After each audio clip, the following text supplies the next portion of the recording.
Covid സമയത്തൊക്കെ അവർ നല്ല പെർഫോമൻസാണ്. അവരാണ് ജനങ്ങളുമായിട്ട് ഒട്ടിനിന്ന് പ്രവർത്തിച്ചത്.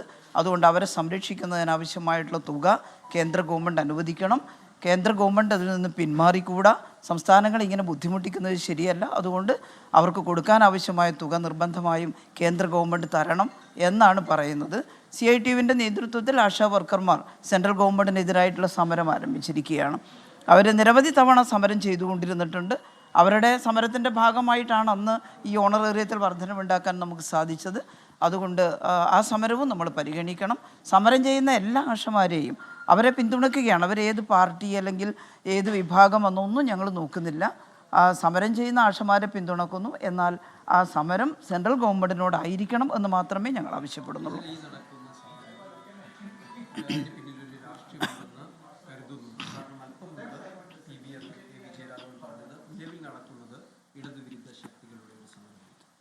രാഷ്ട്രീയ പ്രേരിതമാണെന്ന് നമുക്ക് തോന്നുന്നത് അവരൊരിക്കലും സെൻട്രൽ ഗവൺമെൻറ്റിനെതിരായിട്ട് ശബ്ദം ഉയർത്തുന്നില്ല. നോക്കൂ, BJPയുടെ നേതാക്കൾ ആ സമരപന്തലിൽ ചെന്നിട്ട് അവരെ അഭിവാദ്യം ചെയ്യുകയാണ്. സുരേഷ് ഗോപിയും മറ്റും അവരവിടെ പോയി അഭിവാദ്യം ചെയ്യുകയല്ല വേണ്ടത്.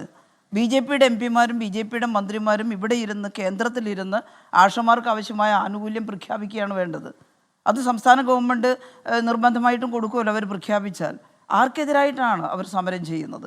അതുകൊണ്ടാണ് ഇത് രാഷ്ട്രീയ അവർക്ക് നന്നായിട്ട് വസ്തുതകൾ അറിയാമല്ലോ. എന്താണ് സംസ്ഥാന ഗവൺമെൻറ് ചെയ്തുകൊണ്ട്? സംസ്ഥാന ഗവൺമെൻറ് എന്തെങ്കിലും അത്തരം ആവശ്യങ്ങൾ നിശ്ചയിച്ചിട്ടുണ്ടോ? ഇവിടുത്തെ സാധ്യത അനുസരിച്ച് സംസ്ഥാന ഗവൺമെൻറ് ചെയ്യുകയല്ലേ. എന്നിട്ടും അവർക്ക് ഒരു ജീവിതം ഉണ്ടാക്കി കൊടുത്ത, അല്ലെങ്കിൽ അവർ 500 രൂപയിൽ നിന്ന് ഈ ഒരു നിലയിലേക്ക് ആശമാരെ ഒരു സ്ഥിരം സംവിധാനമാക്കി മാറ്റിയ LDFനെതിരായിട്ട് സമരം ചെയ്യുകയാണ്. UDF ഗവൺമെൻറ്റിൻ്റെ കാലത്ത് 5 പൈസ കൊടുത്തിട്ടില്ല. അവരോട് എതിർപ്പില്ല. BJP ഗവൺമെൻറ് കേന്ദ്രത്തിൽ അവരെ അംഗീകരിച്ചുകൊണ്ട് ഓണറേറിയം വർദ്ധിപ്പിക്കാൻ തയ്യാറാവുന്നില്ല.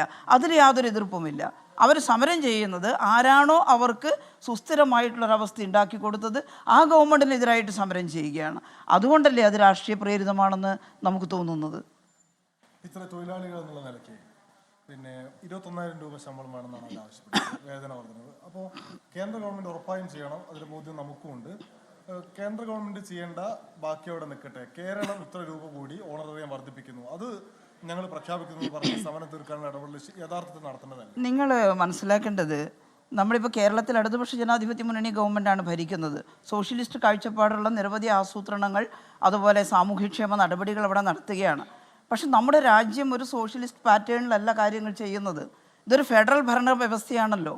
സംസ്ഥാനങ്ങൾ സ്വതന്ത്രമല്ല. സർവാന്തര സ്വതന്ത്രമായി സംസ്ഥാനങ്ങൾക്ക് അവിടുന്ന് നികുതി പിരിച്ച് അവിടെ ചിലവാക്കി അവർക്ക് തോന്നുന്ന പോളിസി അവിടെ ഇംപ്ലിമെൻറ്റ് ചെയ്യാൻ പൂർണ്ണമായിട്ടും കഴിയുന്നില്ല.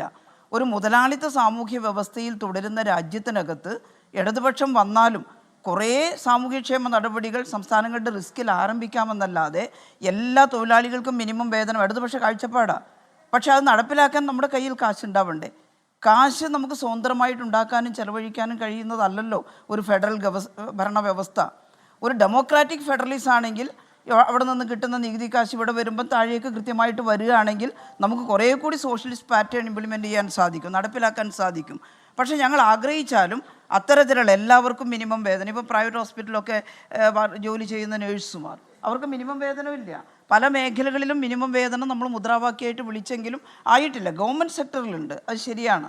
പക്ഷേ എല്ലാ മേഖലയിലും മിനിമം വേതനം എപ്പോഴാണോ സ്വപ്നം നടക്കുക? ഒരു സോഷ്യലിസ്റ്റ് സമൂഹമായിരിക്കണം. ഗവൺമെൻറ്റിന് സോഷ്യലിസ്റ്റ് ആസൂത്രണ പ്രക്രിയ ആയിരിക്കണം.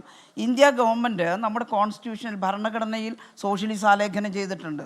പക്ഷേ ഒരു സോഷ്യലിസ്റ്റ് പാറ്റേൺ ആണോ ഇവർ പിന്തുടരുന്നത്? ഇവിടെ പാവപ്പെട്ടവർ കൂടുതൽ പാവപ്പെട്ടവരാവുക, പണക്കാർ കൂടുതൽ പണക്കാരായിട്ട് മാറുക. സാമൂഹ്യക്ഷേമം പൂർണ്ണമായിട്ട് നടപ്പിലാക്കണമെങ്കിൽ ഇന്ത്യ ഗവൺമെൻറ് കാർഷിക പരിഷ്കരണം നടത്തണം, വ്യവസായ മേഖലയിൽ പരിഷ്കരണം നടത്തണം. ഞാൻ ആ രാഷ്ട്രീയത്തിലേക്ക് ഒരുപാട് പോവുകയല്ല. പക്ഷേ ഇതൊന്നും പ്രസംഗിക്കാൻ വേണ്ടി മാത്രമുള്ളതല്ല. ഇതൊക്കെ കൃത്യമായി നടപ്പിലാക്കുമ്പോഴേ തുല്യ ജോലിക്ക് തുല്യ വേതനം, അല്ലെങ്കിൽ മിനിമം വേതനം, ജോലി ചെയ്യുന്നതിനനുസരിച്ച് ശമ്പളം, ഇതൊക്കെ മനുഷ്യൻ്റെ അവകാശമാണ്. പക്ഷേ ആ അവകാശം നടപ്പിലാക്കാൻ ഇന്ത്യൻ ഭരണാധികാരികളുടെ നയം അനുവദിക്കുന്നില്ല. ജനങ്ങളുടെ സമരം എങ്ങോട്ടാണ് സമരത്തിൻ്റെ മുഖം തിരിക്കേണ്ടത്? അത് ഇന്ത്യൻ ഭരണാധികാരികളുടെ ഭരണനയത്തിനെതിരായിട്ടാണ്. അതെന്തോ വലിയ പൊളിറ്റിക്സ് പറയുന്നു ഈ സമയത്ത് എന്നുള്ളതല്ല, അതാണ് യാഥാർത്ഥ്യം. വേറെ ഒരു സാധ്യതയും നമുക്കില്ല അതിനെതിരായിട്ട് പോരാടുക എന്നുള്ളതല്ലാതെ. ഈ പറയുന്ന വിഭാഗത്തിനെല്ലാം മിനിമം വേതനം ലഭിക്കേണ്ടതാണ്, അംഗൻവാടിക്കും ആശയ്ക്കും എല്ലാം. പക്ഷേ അവർ സെൻട്രൽ ഗവൺമെൻറ് അതിനാവശ്യമായിട്ടുള്ള തുക തരണ്ടേ? നമുക്ക് ടാക്സ് ഷെയറിൻ്റെ 30% തരുന്നത് യഥാർത്ഥത്തിൽ ഇവിടുന്ന് പിരിച്ചെടുക്കുന്ന ടാക്സിൻ്റെ 50% 70% തരണം. കാരണം 30% അവിടെ വെച്ചാൽ തന്നെ രാജ്യരക്ഷാ പോലുള്ള കാര്യങ്ങളൊക്കെ സെൻട്രൽ ഗവൺമെൻറ്റിന് ചെയ്യാൻ സാധിക്കും. പക്ഷേ 70% പോലും നമ്മൾ ചോദിക്കുന്നില്ല. 50% കെ എൻ ബാലഗോപാൽ ചോദിച്ചല്ലോ, നമ്മുടെ ബഹുമാനായിട്ടുള്ള ധനകാര്യമന്ത്രി, എന്തിനാണ് സംസ്ഥാനങ്ങൾ ഇങ്ങനെ പീഡിപ്പിക്കുന്നത്? അതിനിടയ്ക്ക് GST വന്നു. നിങ്ങൾ ആലോചിക്കുന്നുണ്ടോ? ഞങ്ങളുടെ പേഴ്സണൽ എക്സ്പീരിയൻസ് പറയാം. ഒരു എം എൽ എ ഫണ്ടിൽ നിന്ന് ഒരു 30 ലക്ഷം രൂപ ഒരു അംഗൻവാടി എടുക്കാൻ വെക്കുന്നു എന്ന് കരുതും. നേരത്തെ ആ 30 ലക്ഷം രൂപക്ക് നല്ല കെട്ടിടം എടുക്കാം. ഇപ്പോൾ അതിൽ നിന്ന് 18% GST പോവുക. എങ്ങോട്ടാണ് GST പോകുന്നത്? സെൻട്രലിലേക്കാണ്. അതിനൊരു വിഹിതം സംസ്ഥാനങ്ങൾക്ക് തരുമെന്നൊക്കെ പറയുന്നുണ്ട്. അതെപ്പോഴാണ് കിട്ടുക?